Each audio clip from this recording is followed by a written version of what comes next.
আমাদের এলাকায় বৃষ্টি হচ্ছে। এলাকায় বলার কারণ হলো শহর বন্দরে তো কোথাও কাদামাটি নেই। আমাদের গ্রামের কাঁচা রোড, খেতি জমি, এর কারণে গ্রামে বৃষ্টি হচ্ছে বললাম আর কি। দেখুন, বৃষ্টি শুরু হতে না হতেই রাস্তার যে অবস্থা, আজকে এবং গত দুদিন আগে হালকা বৃষ্টি হয়েছিল, যার কারণে রাস্তায় এখন চলাচলের অনুপযোগী হয়ে পড়ছে। আরও এরকম কন্টিনিউ যদি বৃষ্টি হতে থাকে, আর বর্ষার সময় তো চলে আসছে, এখন তো দিনের দিন আরও খারাপ হবে। গত দুদিন বৃষ্টি হচ্ছে, আজকে একটু বেশি, আর গত 2 দিন আগে এক হয়েছিল 10 মিনিট 15 মিনিট, যার কারণে এই অবস্থা হয়েছে। গাড়ি তো ভালো, মানুষের চলাচলের ব্যবস্থাও থাকবো না কিছুদিন পরে। মানুষ যে বাজারে যাবে বা কোথাও যাবে বা অসুস্থ হলে ডাক্তারের কাছে যাবে, এরকম পরিবেশ থাকবো না। ধরেন এই বর্ষার সময়, বর্ষা যখন একাধারে পড়তে থাকবো, তখন মানে এই পরিবেশ থাকবো না মানুষের চলাচলের। যারা বয়স্ক বৃদ্ধ, তারা তো চলাচল করতে পারবে না। কি এক অবস্থা দেখুন।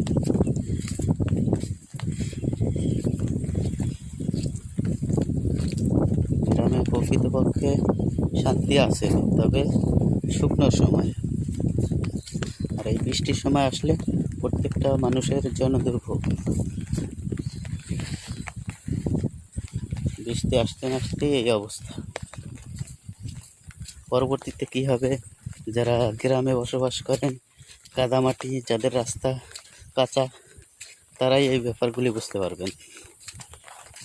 আর যারা শহরে থাকে, তাদের তো বর্ষার সময় যেরকম, আর বর্ষা সিজন ব্যতীত সবসময় একই রকম।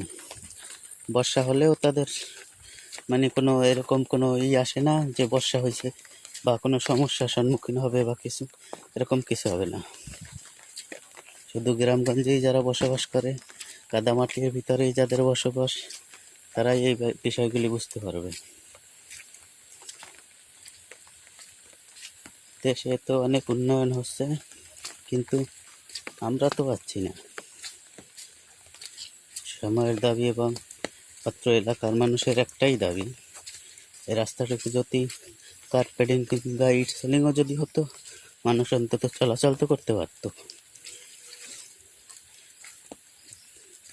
দেশ এবং যোগাযোগ ব্যবস্থা উন্নত হয়, দেশ উন্নত হয় যোগাযোগ ব্যবস্থা যদি ভালো থাকে। কারণ এই অঞ্চলের এই রাস্তার যে অবস্থা, যদি আজ রাস্তাটা ভালো থাকতো, তাহলে এই এলাকায় যারা বাসিন্দা আছে, যারা পার্মানেন্ট বাসিন্দা, এলাকায় যারা বসবাস করে সারা বছর, তারা কেউ একটা দোকান করতে পারতো, কিংবা একটা গাড়ি কিনে চালাতে পারতো। তাদের মানে একটা ইনকামের রাস্তা তৈরি হতো যদি এই রাস্তাগুলো মানে ইটসলিং কিংবা কার্পেটিং হতো। এই অত্র এলাকার মানুষের একটাই দাবি, তারা সরকারিভাবে কিছুই চায় না, চায় শুধু সুন্দর একটা রাস্তা হোক তাদের সামনে থেকে, যাতে তারা চলাচল করতে পারে।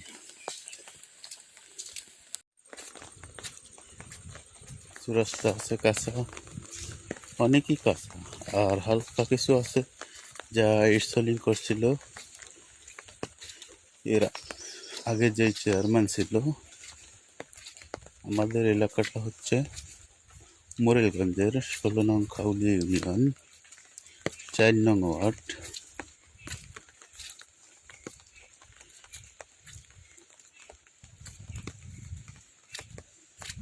দেখুন, বৃষ্টি হয় নাই, আজকে হয়েছে, আজকে কিছু সময় বৃষ্টি হয়েছে, তার ভিতরে এই অবস্থা দেখুন। মানে আর একটা বিষয়টা হলো, এই এলাকায় যারাই অটো ভ্যান চালায়, এবং কিংবা ইজি বাইক চালায় তাদের কি অশান্তি। এখন তারা এই যে এখান থেকে সোলিং শুরু, তাও আবার কিছু দূর গিয়ে, মানে এই রাস্তাটা অন্য একটা কার্পেটিং রাস্তার সাথে সংযুক্ত, কিন্তু ওই মাথায় তার কাছে আনুমানিক 200 ফিট 200-250 ফিট হবে, মানে ওইখান থেকে ইট নেই, মানুষ যাতায়াত করতে পারে না। এইখানে মাঝখানে ইট সোলিং আছে, কিন্তু এই ইট সোলিং থেকে ডাইরেক্ট মানে ঢালাই রাস্তায় যাওয়া যায় না, কেননা 200-300 ফুট রাস্তা নেই ওখান থেকে। যা আমি দেখাবো একটু পরে। এই দেখুন, এই যাদের গাড়িগুলো এখানে রাখা আছে, এরা যেই কাঁচা রাস্তা থেকে এতক্ষণ আসলাম, ওই রাস্তায় তাদের বাড়ি ঘর। তারা এই গাড়ি এরকম রাস্তার উপরে ফেলাই রেখে গেছে। কী এক অবস্থা, কী করবে, কিছু করার নেই, কেননা গাড়ি নেওয়ার মতো কোনো পরিবেশ নেই। আর বৃষ্টি কমেই বাড়বে, কমবে তো না, যার কারণে এখানে রেখে গেছে। ধরুন এই গাড়িতে এখানে রাখছে, বা গাড়ির ভিতরে কিছু সরঞ্জাম থাকে, যেমন রিপেয়ারিং করার জন্য কিছু রেঞ্জ, হাতুড়ি, প্লাস এই সমস্ত থাকতেই পারে। আর এক একটা গাড়ির মূল হলো যে ব্যাটারিগুলো। এই ব্যাটারিগুলো যদি দেখুন, আপনারা অনেকেই শোনেন যে অনেক জায়গার থেকে ব্যাটারি নিয়ে গেছে গাড়ির, কিন্তু একটা গাড়ির মূল হলো যে বিষয়টা, এটা হলো ব্যাটারি। মানে ইজি বাইকের যে ব্যাটারিগুলো, 5টা ব্যাটারি এখন নতুন যদি আপনি কিনতে যান, সেক্ষেত্রে 70,000-75,000 টাকা প্রয়োজন। একটা অটো ভ্যান গাড়ি 4টা ব্যাটারি কিনতে গেলেও আপনার মিনিমাম 50,000 টাকার মতো খরচ। তাহলে আপনি হিসাব করছেন, এর যদি 2টা বা 3টা বা 4টা ব্যাটারি চুরি হয়ে যায়, সেক্ষেত্রে কী অবস্থা হবে। আর যারাই এই ড্রাইভার, তারা প্রকৃতপক্ষে এমন না যে তারা অনেক ধনী কিংবা তাদের অনেক টাকা পয়সা, তারা তো এ দিয়েই রোজগার করে, তাদের সংসার পরিচালনা করে। তারপরে যখন ব্যাটারি চেঞ্জ করার সময় আসে, তখন একাধারে 40-50 হাজার টাকা অনেক টাফ ব্যাপার একটা সাধারণ ফ্যামিলির জন্য। দেখতে কোন সময় কী অবস্থা। এই সোলিং এটা হচ্ছে আনুমানিক 3-4 বছর আগে। তাও ইট সোলিং ঠিক আছে, আপনার তো ভিডিওতেই দেখতে পাচ্ছেন যে ইটগুলো, এক একটা ইট কতখানি লম্বা, মানে 3টা টুকরো দিয়ে একটা ইটের সমান হয়। এগুলো আমাদের ইট সোলিং। আসলে এই বিষয়গুলো দেখার মতো কেউ নেই। আর যারা এলাকার প্রতিনিধি, চেয়ারম্যান কিংবা মেম্বার হোক, তারা তো আর এই অল্প এলাকায় বসবাস করে না, তারা তো যে কোনো টাউনে বসবাস করে। যেমন 16 নং খাউলি ইউনিয়নের